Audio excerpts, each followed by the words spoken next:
Dumaan na ba sa wall nyo yan? Ay nako, kahit saan ako, ilang page na na-block ko dyan, hindi lang 10. At paulit-ulit na lumalabas yan. Huwag kayong maniwala kung ano man ang propaganda nila ngayon na kumakalat sa social media. Halata naman, tingnan nyo naman yan. Hanggang edit na lang ba tayo? Oo, hanggang edit na lang ba? Di ba? Tapos basta na lang sumusulpot dyan sa mga wall natin. Walang ganyang mangyayari. Talaga naman, talagang magkasama yung ganyang mga malulupit na pandigma kasama ang Amerika at Philippines. Sana all. Walang ganyan. Malabo yan.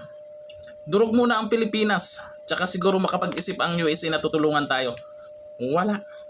Huwag kayong maniwala sa ganyan. Ano, maniniwala kayo hanggang edit na lang.